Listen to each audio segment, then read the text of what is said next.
never been done before. We the people tell the government what to do. It doesn't tell us. We the people are the driver. The government is the car. And we decide where it should go and by what route to do. We the people are free. And I hope we have once again reminded people that man is not free unless government is limited.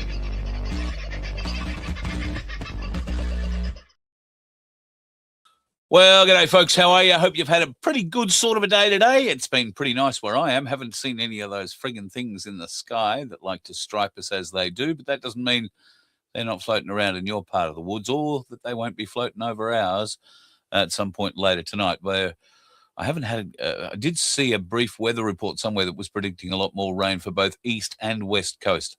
I didn't see a time frame on it, but I'm sure it'll be in our future and the not too distant future at any rate. Before we kick off tonight, I just wanted to tell you that AI is all pervasive. It hears, it sees, and, well, I'll give you an example. When I asked it to create the AI thumbnail for tonight's show, this one, okay, now I asked it to create that, told it what I wanted, and basically it came, don't know where it came up with a snake, but it came up with a snake to put in there. However, I had to ask it twice because the first attempt came just as that wonderful Bella Cocker Spaniel dropped her guts again. And it was listening to me just as it happened. And here is what it created. So AI, I don't know if it can smell or not, but it certainly felt like I was melting, and I was complaining about a rancid Cocker Spaniel fart. So AI is always listening. Something I forgot to tell you the other night. We were talking about those flock cameras, anything that is able to identify you. There is now apparently in Europe, there is a market for face masks like this. Now, this is essentially a balaclava that you wear, but it's been cut into parts and sort of segregated. And apparently this somehow screws with AI and facial recognition. Take that as you will. I just thought it rather interesting to bring up. Especially if you're going to be running around cutting down flock cameras. It might be useful. Who was first in the house tonight? The lovely Gail. How are you, darling? Hope everyone is okay. Hope you are too. Albo says house prices have dropped. This fool is kidding himself. Well, in Albo's defense, I read over the weekend, I think it was, or maybe earlier this week, that Albo's new Copacabana house, the one he paid $4.3 million for from memory, has dropped in price. How convenient for him. Has dropped in price to $3.85 or something million. So he's lost $500,000 and he hasn't even moved in yet. Not sure if he's got tenants in there or what's happening, but they've got a nice new road leading up there. Of course, there's some stickers on every one of the signs indicating just how Albo can't be trusted and how a liar is likely to move into your area, those folks in Copacabana.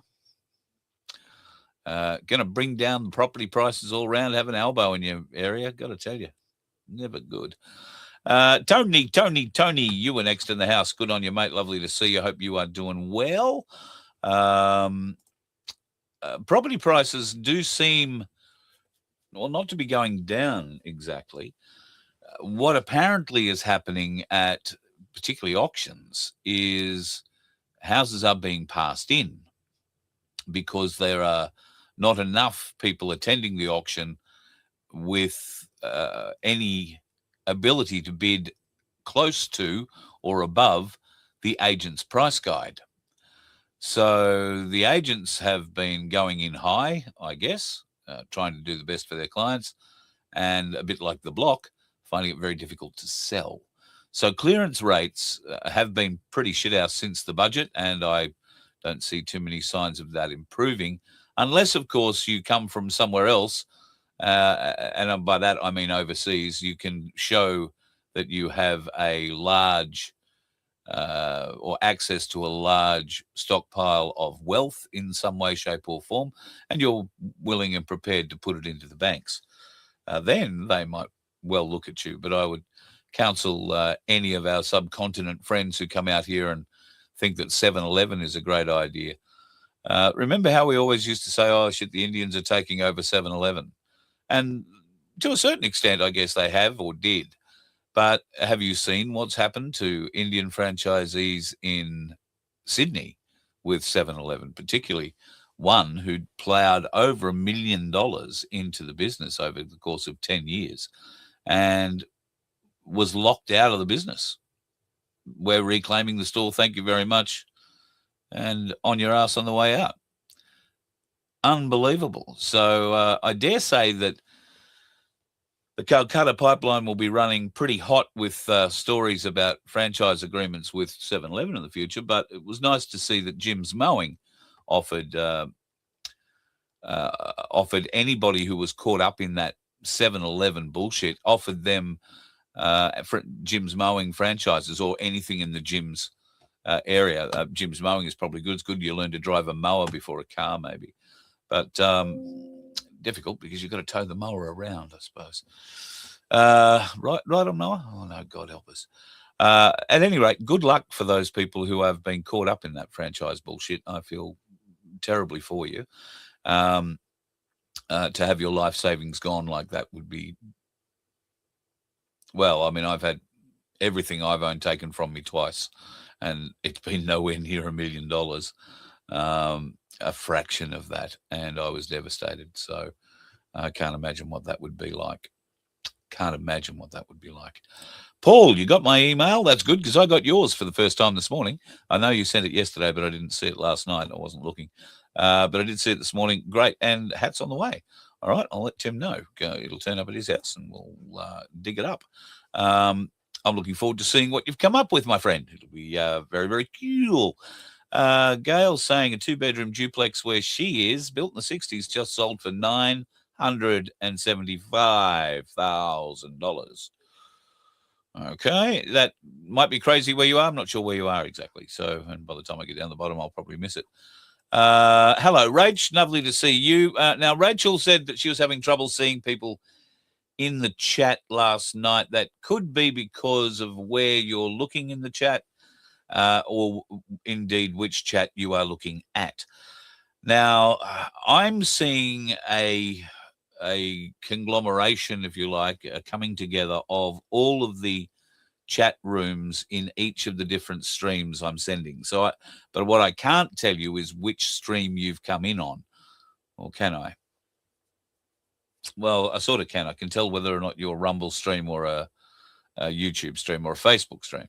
But outside of that, I can't really tell which one you are. And with YouTube, that's problematic because I've got 3 channels running. So if you're not watching, I'm assuming, the main channel, then you're not going to see all of those comments coming together. So I hope you've figured that out, Rach, and you've actually been able to see where people are commenting or get into the right chat so that you can see where people are commenting. Because now that you've got your computer back and going again, we can't have you not being able to chat. Thank you, too. You've been working on my shoulder. I know, because I haven't thought about it until now, all day. Have not thought about my shoulder all day. So God love you, woman. Thank you. Late show today, Paul. Yeah, well, was I late? I put it up late, but I think I was on time when I hit the button, or very close to.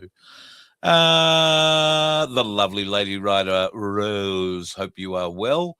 Deb Shippard is in the house. You've got Coke, but what are you up? You no scotch tonight?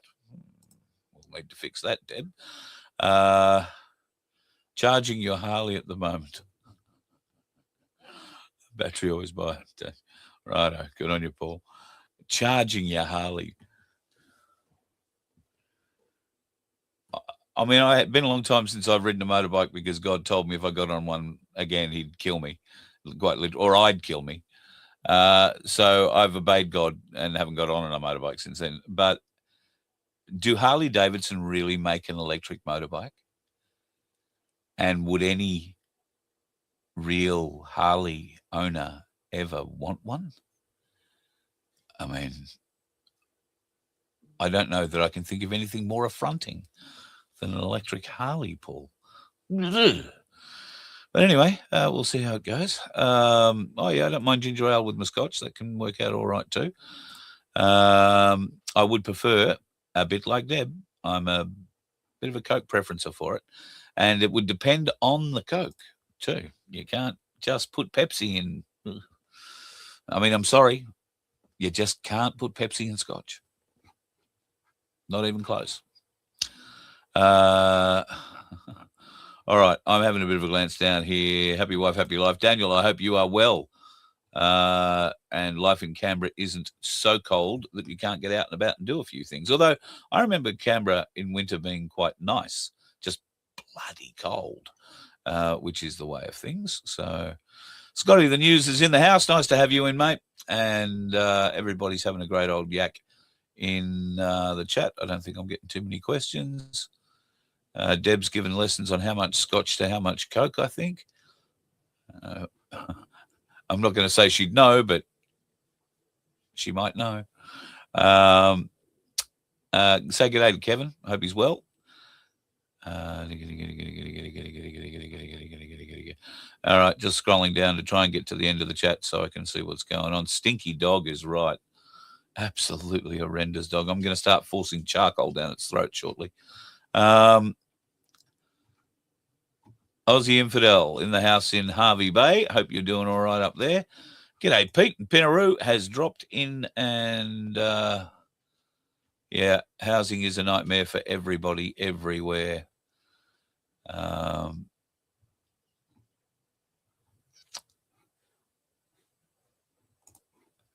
Pubs and supermarkets are owned by Indians. Yes, most of the service industries tend to be going that way. And there has been a lot of regional areas filled with, well, anybody who's coming in from overseas. I don't want to pick on the Indians as such, although they do seem to be fairly well represented. But it's not just Indians, and it's regional areas where these people are going because this is where Labor needs to build up its voting stock. So, yes, not all these people that can come in can vote this year or next year or the year after. But I guarantee you within 2 election cycles, they will be able to vote. And you know who they'll be voting for because they've been given all this largesse and benefit along the way, which we will talk a little further of here tonight. Paul, thank you for noticing. I did the haircut myself. That's probably not a good indication of how good it is. I haven't seen the back of it. I've probably got large lumpy bits around the back of it, but we'll see how that goes. Somebody will tell me I missed a bit. Australia's going to run out of fuel this time around, you reckon, Crunch? Well, I think every likelihood, if we do have that sort of a crunch, they will put the brakes on us a bit. But that may not be a bad thing for reasons I won't explain now, but we might get into it another day. Sandy needs a bit of help from the Donkey Sanctuary. Anybody know any mechanics in New South Wales, preferably in the Hunter Valley, that do blue slips to transfer a boat trailer from Queensland to New South Wales? Seems like quite difficult to do in your area. Sandy, I would have thought Tweed Heads. Do we have people in Tweed Heads? I think we've got a few people down around Northern Rivers. But I would have thought Tweed Heads is something, this is something that the Tweed Heads police station would do on a regular basis, or mechanics around the Tweed Heads area. Would the people, you've actually got the trailer. It's not up in Queensland, is it? I'll just shut up.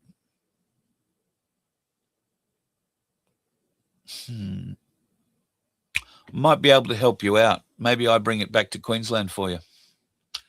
Because we're going to catch up in the next few weeks, folks, because I'm going to Canberra and I'm going to call into Sandy's and Baz's place along the way. I love going to the Donkey Sanctuary. Got to see Disco. He likes to smell my pants. Anyway, donkey be donkey. I could bring that trailer back with me and do that registration thing for you at the border on the way past. and then we've just got to get it back to you, which may not be beyond the realms of posterability either. So let's talk. Might be able to help you there. What's the brown mark on my finger? Nicotine. That'll be it. If I scratch away or use lemon or a few other bits and pieces. In fact, somebody told me isopropyl. No, doesn't really work. At least not on that nicotine spot. But it scrapes off. If I were to, and this is probably going to make some of you sick, if I was to get a kniffy and I haven't cut my finger away, but I've just scraped it. It turns into a sort of a dust. But yes, very unattractive. So I apologize. I'll try not to show you that finger. Would that help? Beautiful work. Pete, what are you going on about? Our local bakery was the best cash cow business. India's bought it and ran it into the ground. Oh, why, you don't like naan bread? What's wrong? Love naan bread. Didn't pay account. Switch best-selling into carrot. Yeah. Well, that's going to be an interesting thing there. For years, in the area I'm in at the moment, there has been a fish and chip shop located here for years. The people who have run that have run it very, very well, have built up, as far as I'm aware, a very good and regular and respectful clientele, and they just sold it. Now, the cuisine will be changing slightly. There'll be more Asian influence going into it, but true fish and chips will still be sold. Pardon me. We shall see, because it is not the way I've seen it work generally in those sorts of areas. The businesses either take off because they embrace it, and I can tell you that there is a fella in Mo, lovely bloke in Canungra, who has got a couple of takeaway businesses, I think, in Canungra. Lovely bloke, works hard, looks after the locals, does everything great. Couldn't ask for a nicer fella. But they wind up buying businesses that Australians don't want to work in or are too lazy to work in.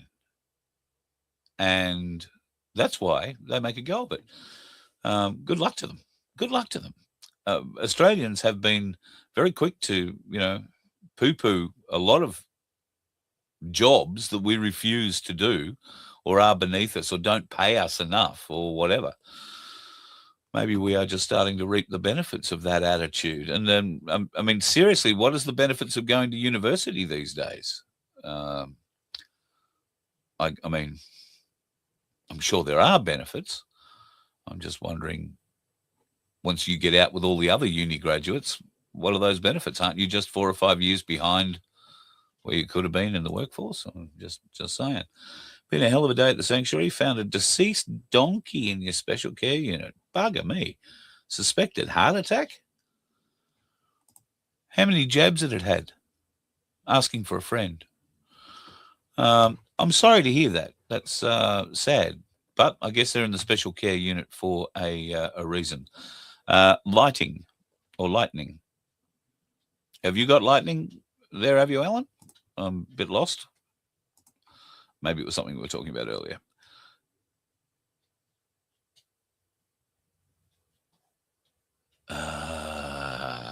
Okay, referring to charging the Harvey. Much better idea. Okay, as long as we're charging it. As long as we're charging it with fuel. Super. Well, maybe not super. You'd be riding a pan if you're putting super into it, I guess. And then you'd have to put that lead additive into it these days. God, unbelievable. Oh, Rachel, yes, this is about my shoulder. Got to tell you, this remote healing thing, folks, my shoulder for the last, you've known, I've complained about it. I've had this thing sitting beside me, and I know it looks like the world's biggest butt plug, but it ain't that. It is a vibrating monster that makes all sorts of funny noises when you put it up to your throat. But I have had that basically sitting somewhere wedged down the back of me for 2 weeks. And I chatted with Rachel yesterday briefly, and I whispered quietly on the way out of the conversation that my neck and shoulder were not doing terribly well. I'm not sure. Tony may have got involved in that little healing too, but Oh boy, it works. It works. Thank you so much, Rach. I can't thank you enough. All right. Now, you did say something there about FBN. You tried FBN last night, same. Well, we're going to have to try and figure. You're going to have to go to YouTube to see the show. I think that'll be or see all the chats. I think you're probably right. Paul Orchard, 50-50 with soda water. Not a bad way to have your scotch. Couldn't complain about that, as long as the soda water is not too salty. The Black Sheep, Tony. I rang him today because I wasn't quite sure myself where he'd be. I thought he'd be near Melbourne or at least near Geelong, because the plan was for him to be on the boat tomorrow, I think, and heading back to Tasmania. Turns out he's back there already. Got back on Sunday. He came back down inland through Emerald, and I think that was the last time I actually heard from him. He'd planned out, he was staying in a very posh, as he put it, motel in Emerald for the night. And then he was heading south with stops in Roma, Lightning Ridge, and Finley. Depending on where he was going to stay and how long he was going to stay along there, he was going to eke that out. But as it worked out, it was easier for him to basically keep heading south. And once he got to Melbourne or Geelong, around that area, he rang the boat and said, any chance you can fit me on? And they said, yeah, matter of fact, we can. So they did. And so Sunday, he's home. He reckons he's had the best trip.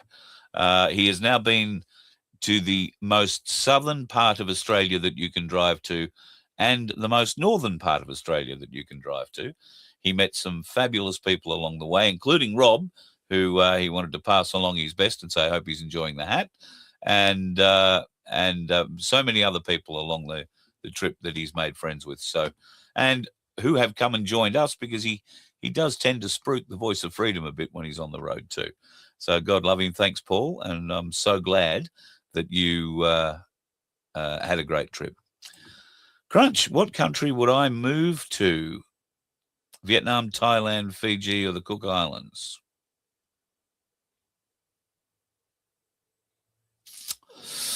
I have some dong.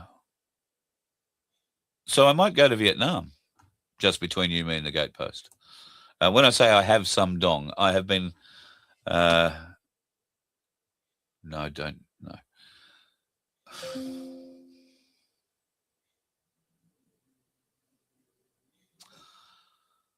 I have been gifted some dong over the years. And if all things with the dong are expected to go the way that the dong is expected to go, which is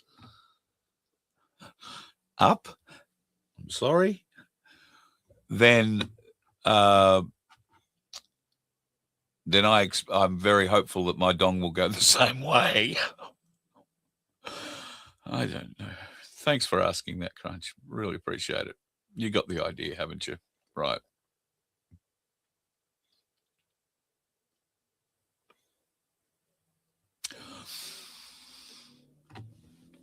I'm trying very hard not to laugh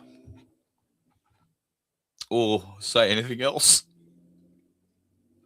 I'm just going to scroll. No, bugger that. I'm not going to look at any more of your comments because it's just going to start me.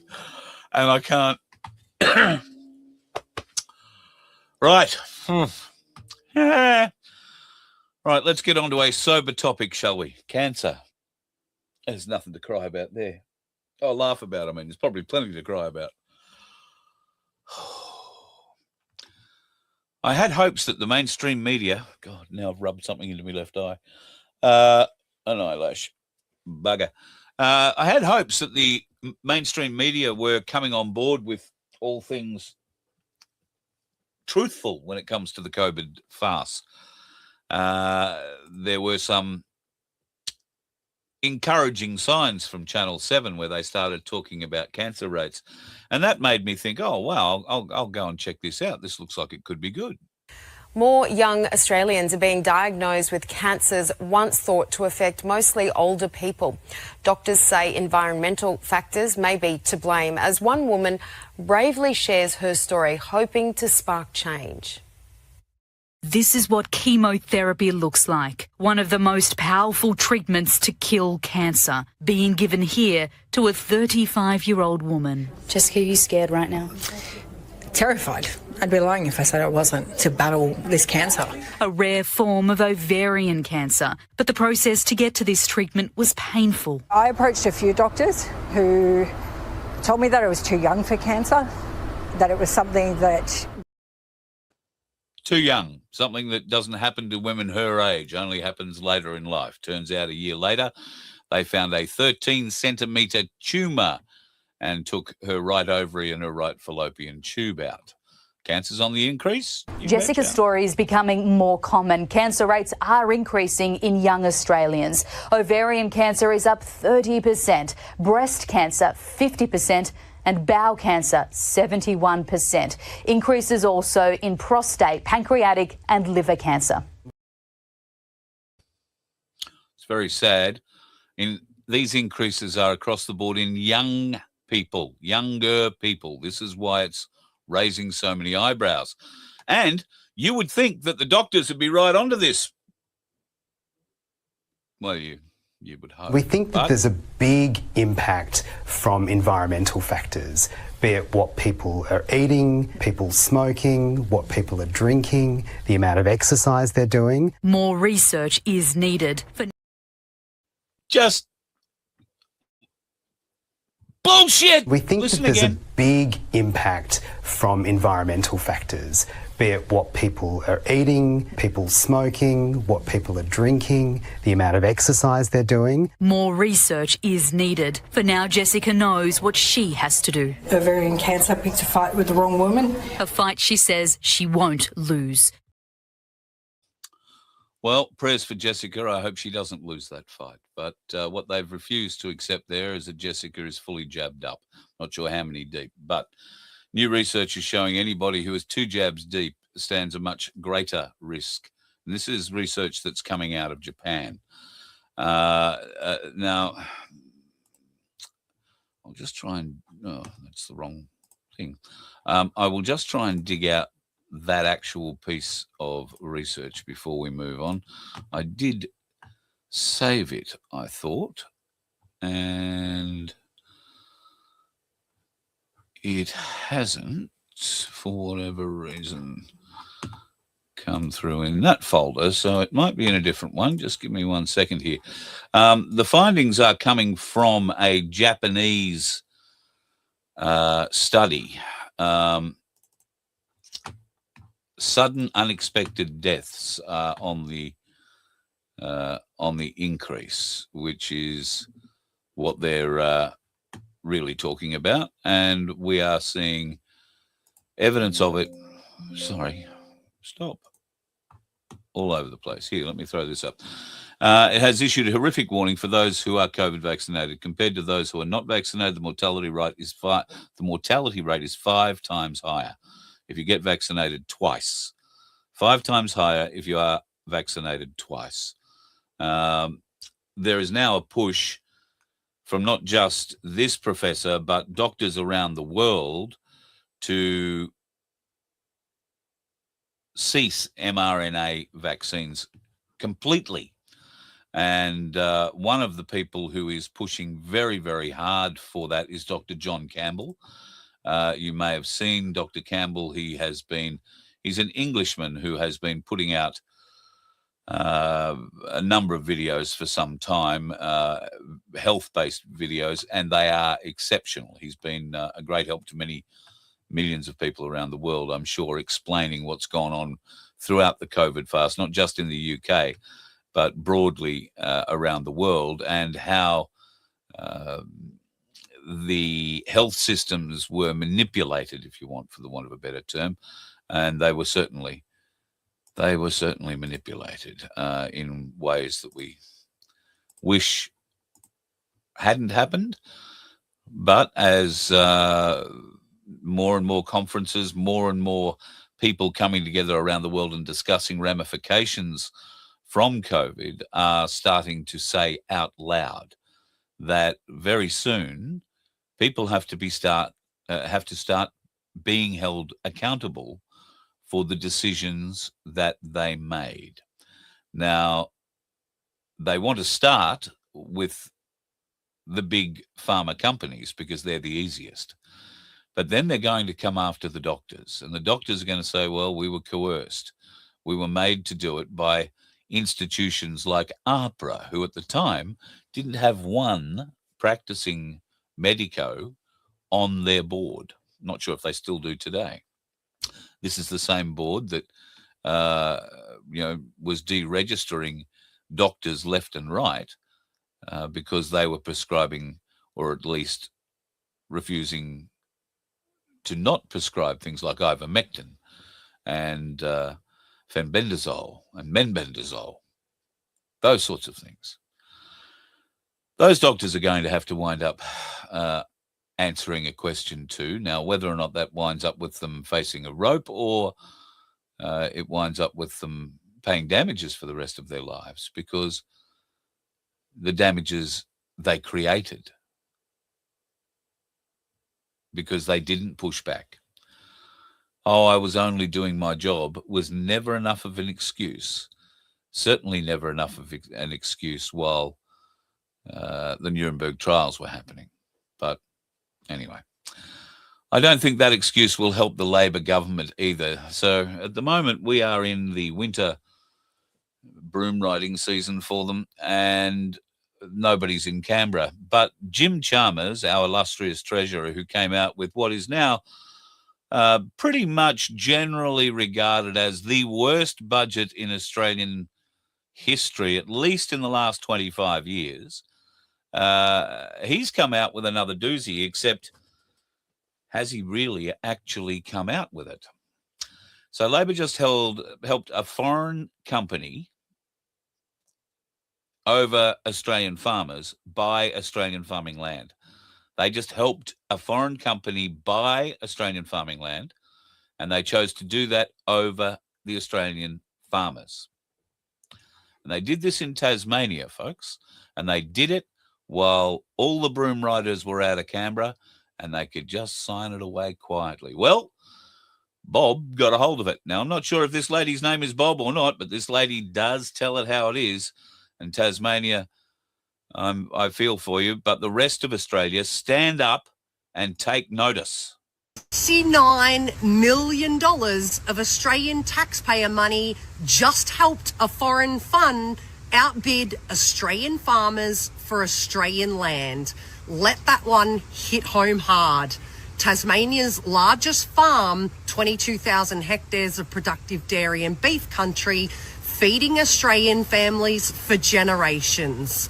The sale approved by Treasurer Jim Chalmers on the 8th of July 2026 during Parliament's 6-week winter recess after being delayed 7 times. The farm will now be converted into a pine plantation to generate carbon credits, a concept introduced under international climate agreements such as the Paris Agreement. Heavily debated by economists and scientists worldwide, critics describe it as paying to keep polluting rather than actually stopping anything. And the collateral damage in the meantime, farmers losing their land so someone else can tick a box. This project will be managed by 2 UK asset managers, Gresham House and Aviva Investors, with Australian taxpayers owning nearly half the project through the Clean Energy Finance Corporation. 99% of locals surveyed opposed the sale. Tasfarmer President Nathan Cox called it a betrayal of the Tasmanian agriculture, a breaking of the social contract between government and Australian people. And there's a conflict of interest worth noting. A CEFC director from the same government agency that invested the $69 million sat on the Foreign Interest Review Board that was supposed to independently approve it. Jim Chalmers said it was not a contrary to the national interest. Again, 99% of Tasmanians disagreed and not one Australian was asked. This is a government doing as it pleases and they will continue to do so. Under a direct democracy model, Australians could have voted on whether taxpayer money should help foreign companies outbid Australian farmers for Australian land. We could have and we would have said no. Instead, a majority government decides for us.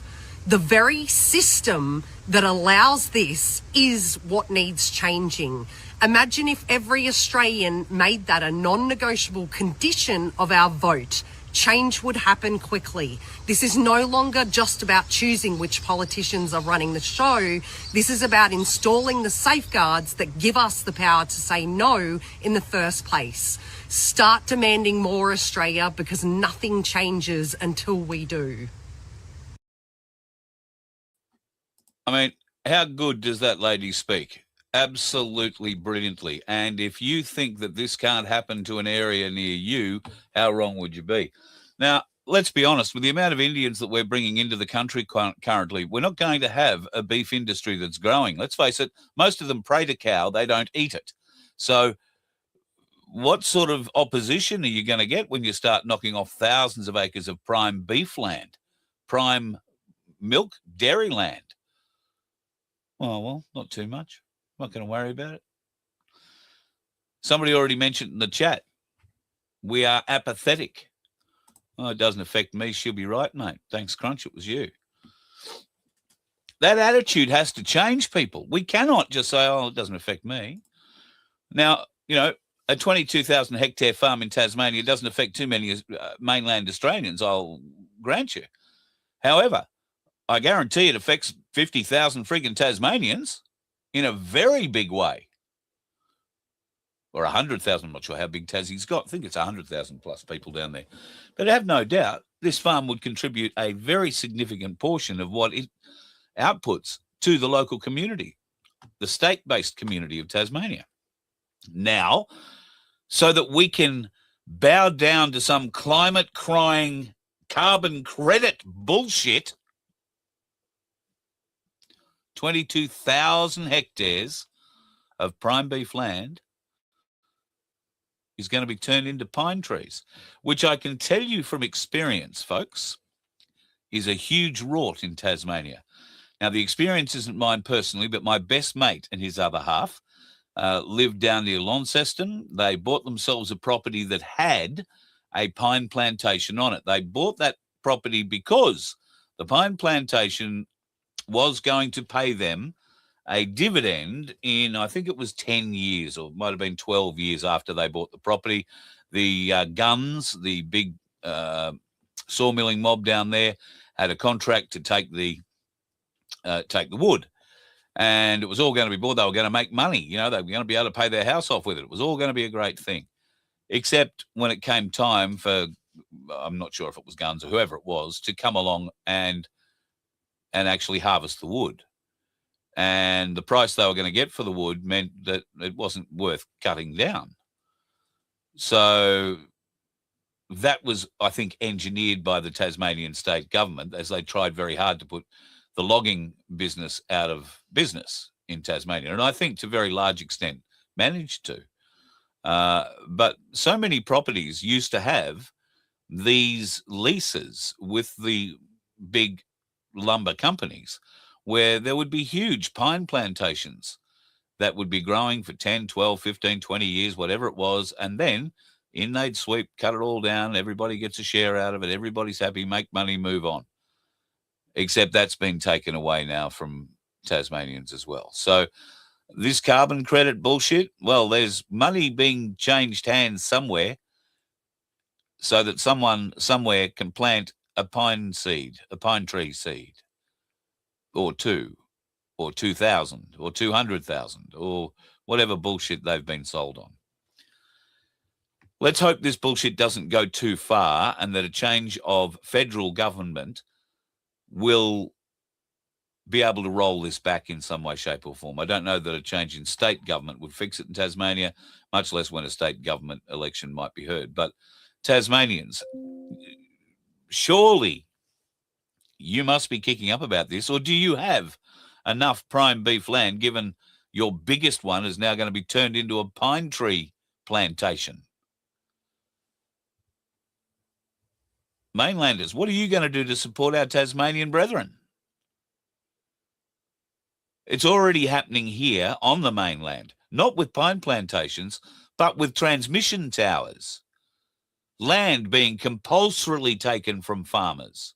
Land being compulsorily accessed by people who know nothing about the land, but do know how to drive a bulldozer through pristine crops,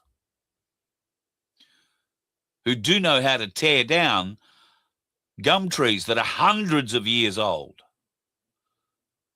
They do know how to tear out habitat for birds and koalas and anything else that happens to be living there.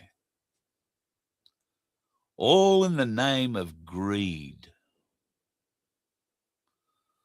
We as a human race need to lift our game. And I know our family, our Voice of Freedom family, are wonderful, generous, loving, giving people. But we're talking into our own kettle here. We all know we're this kind of people. We need to find ways to spread it in our day, every day. Now, I don't know. I'm going to give you an example here. It may be a bad one. Today, I had cause to pull into a little supermarket. And as I pulled into the driveway, there was a car backing out of the car park that was directly in front of me in the driveway. Now, think of it as an L-shaped car park, and this car that was parked in front of me was right on the bottom of the L, if you like. It was going to back out past all the other cars that were already in their car parks on the left. And I was leaving it enough room to pull right back to swing around and turn right and drive out of the car park. I watched the person driving, not knowing male or female. I watched them try and pull the car back half a dozen times. They didn't pull the car back far enough to be able to go full lock and drive away without hitting the car in front of it on the right. So eventually they got so embarrassed, and I must have been showing a certain amount of frustration in their rear vision mirror. They've pulled back into the car park and turned the car off. Unfortunately for them, I was going for a car park that was one off beside them. So I pulled into there, got out, and I happened to have to walk past them. And I noticed that it was a lady in a hijab and a fella who had a very dark look on his face sitting in the passenger seat. I thought, oh, well, let's give it a go. So I walked up to the driver's side door and got her to wind the window down. And she said, my husband's confusing me. My husband's telling me what to do. I said, never listen to one of those dickhead blokes trying to tell you how to back anything. I said, all you need to do is just drive straight back. All right? Don't turn the wheel at all. Just drive straight back until you've got a whole car length between the front of your car and the front of that car over there, and then just turn right. You'll be fine. Oh, and he gave me the darkest look, and I had to go to the little shop that was right beside them. So I stood at the door and watched as she backed out and backed all the way back quite happily, put it in gear and took off. He gave me the nastiest look out the window as we were driving, and I hope he didn't give her a flogging or a clip under the ear as he drove out the gate. But, you know, I like to be able to help where I can, even if it is telling the bloke in the front seat to shut up because he wouldn't be able to drive it. Anyway.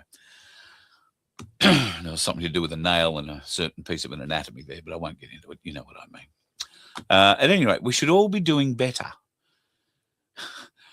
And I tried, right? And I will try again tomorrow. I will try again the next day. If we can lift our game one little bit at a time, then we are going to spread that message. And I know from personal experience that it's hard to motivate some of the younger ones. Motivating my daughter to do all this, not interested. They have far too many other things on their mind, too many other pressures, paying the rent being probably the biggest one at the moment, the job, keeping the job, keeping the job, keeping the job. And I understand that, you know, you've got to have a job, you've got to be making money, you've got to do what you've got to do. But you don't want to lose focus on everything else just to keep the job. I think that's what, in part, has been part of our downfall, is leading to this downfall that we are experiencing. And that is the greed aspect of it. And Laura and many others would argue there's no greed involved. It's survival. And it is, for many people, just survival. So how do we make that better? Well, I would consider that a great way we could begin to make that better is to make better decisions when it comes to voting and who we select to go into those places that make our laws and create new fences to contain us. We need to choose better representatives. We need to pick people who are strong, committed, and responsible. Responsible to their local community, in a federal sense, responsible to their wider community, their constituents in a broader area, and responsible to the constituents in the bordering seats of that particular electorate. Because if you can get all of the electorates in that area working together, and let's say, I don't know, you need a road like the Pacific Highway patched from one end of it to the other. You're not going to do that with one council and one donation. It needs to come from everybody involved. We all need to work together to make sure that the right funding comes forward at the right times, so that when the boundary of the fixed bit of road in electorate A meets the boundary with electorate B, that the funding continues through electorate B as well. How do we do that for roads all the way across the nation? Well, we seem to be bringing in an endless supply of service workers. Maybe we can educate them. Maybe we can teach them about road building. Or better still, maybe we can go back to that idea that I've had about putting people to work and to school to learn Australian ways while learning a trade. We don't care if you don't have a trade. Come out, learn one. We will teach you how to be a builder. We will teach you how to be a carpenter. We'll teach you how to be a line builder, particularly a rail line builder. We will be looking for welders. We will be looking for carpenters. We'll be looking for electricians.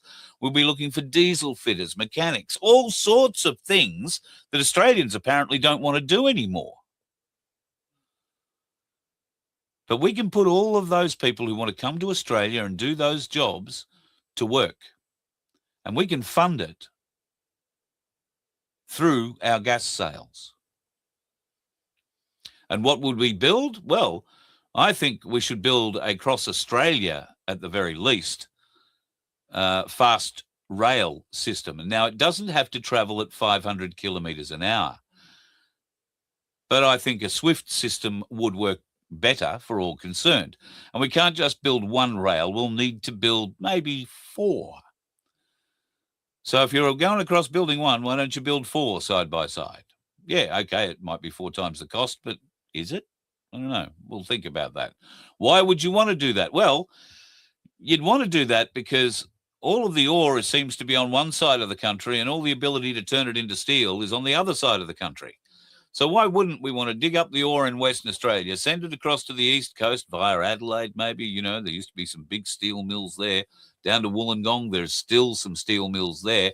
And who knows where else we might open up some steel mills in Queensland when that's required. So if you had a Brisbane, say to Perth, or a Brisbane to Kimberley thing, you'd be able to just swap. You would send trainloads of ore one way and fill them up with coal and steel going back. And yes, you might want to build a power station or 2. Well, maybe that turns into being nuclear.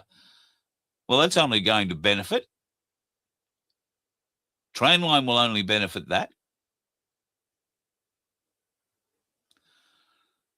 And in the time that these people come, we will pay for everything. All right? They won't have to pay for food. They won't have to pay for education. Although, if you come here and you say you're a teacher, we're going to teach you about being Australian so that you then can teach others about being Australian. We're going to test your teaching skills against Australian teaching standards.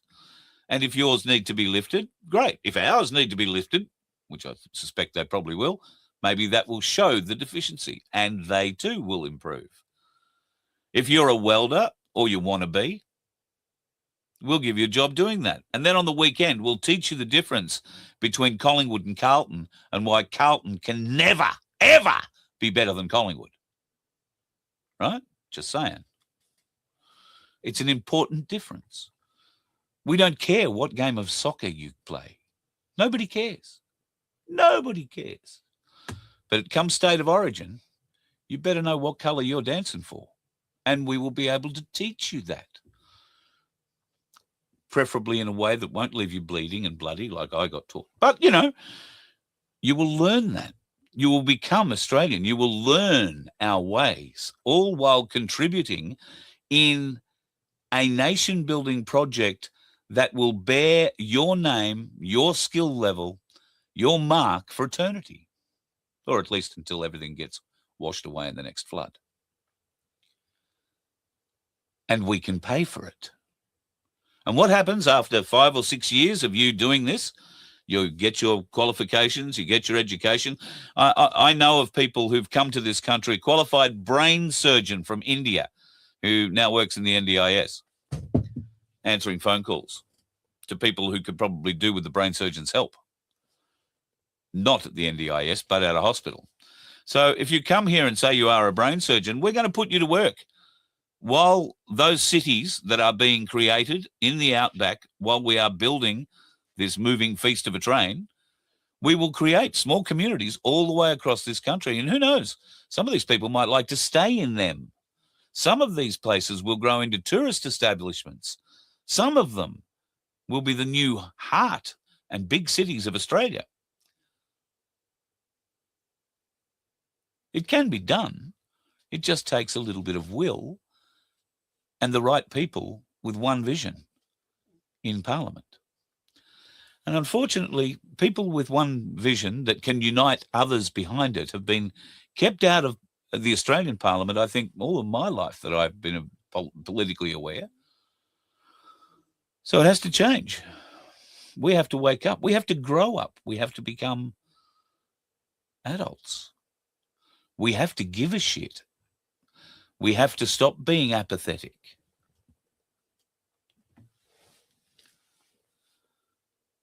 And of course, if we've got a big build like that happening, we'll also be able to see whether or not you're serious about wanting to become Australian.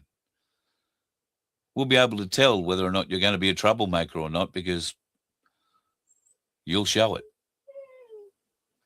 And if you are, well, that's okay. Australia's just not for you. And that's sad as it may be, but we can facilitate you a very quick trip home as well.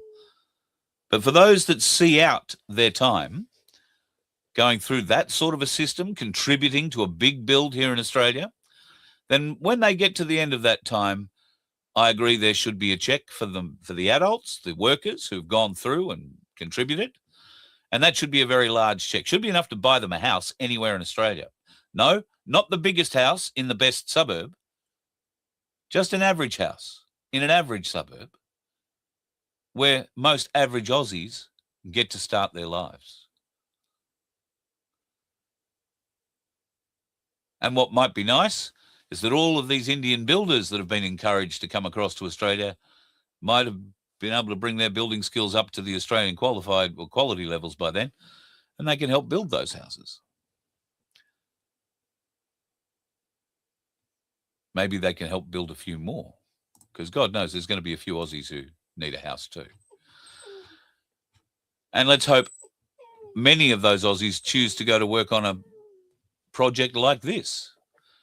It'd be no different to being a FIFO worker, except you get to fly out. The others wouldn't. But over the course of however many years service this worked out to be, 5, 10, 8, I don't know, there would be trips out. There would be holidays. You'd get to go and see a variety of different parts of Australia, because how else would you know where to live when you were given your big checks at the end of it, where you wanted to be? So, yes, of course, you can go to the Gold Coast and you can see mutton dressed up as lamb. You can do the worlds, or you can go to Tasmania and walk through the wilderness, or you can go to New South Wales and be, well, I don't know really what you'd do in New South Wales, but anyway. Blue Mountains would be nice, but no, I won't say that. Victoria, as long as the government changes, you might find something attractive down there. Who knows? Australia has so many different places that you can go and see and go and be part of and assess whether or not you want to be part of that. From big cities to small towns, because quite often it is the small towns where the biggest differences are made. Bella, please. No, you're only going to come and fart on me if I say something, yes. All right, folks, just something to chew over. Have yourself a bloody good evening. I do have, do I have anything else? I did think I had a couple of things here I did want to show you. Birth rates here in Australia. How many people are being born an hour here in Australia? How many Aussies do you think? Would you say 100? Would you say 150? You'd be wrong. Right now, we're getting 33 per hour. The United Kingdom, they're getting about 75 new POMs an hour. In Canada, 42. And in New Zealand, what are you doing, Kiwis? 6.7 births per hour. Why am I worried about that? Well, this came out today. Now, one of the concerning things about this video is that you can see we didn't even make the list. The list started here at about 130 births per day and is working its way up. Now, Vietnam at 161, Afghanistan at 168, Kenya at 167. And you'll see here that African countries feature quite significantly in the hourly. This is hourly birth rates, folks. 210 per hour in the Philippines, 233 per hour in Mexico, Tanzania, Egypt, 275, Brazil, 297. Oh, here's a big kick. Bangladesh up to 398. The USA, 418. Well, there you go. There's a Christian country that's finally being mentioned. Ethiopia, the Congo, Indonesia at 512. Oh, shit. Here's a big one. Pakistan up to 786 births per hour. Nigeria, 857. And China with 1,016. Holy shit. Where's this going? Oh. Right.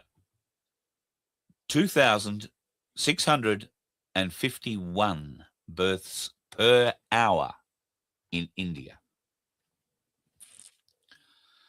And we are managing 33.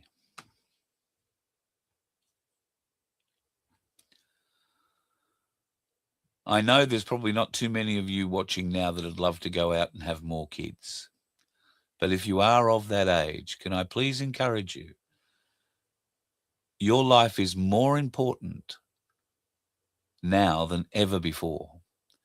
Your ability to reproduce now is more important than ever before. And for you to do any of it, you have to stay out of the way of the dickheads on the road. You let one ant stand up to us, then they all might stand up. Those puny little ants outnumber us 100 to 1. And if they ever figure that out, there goes our way of life. It's not about food. It's about keeping those ants in line. That's why we're going back. Does anybody else want to stay? Let's rock!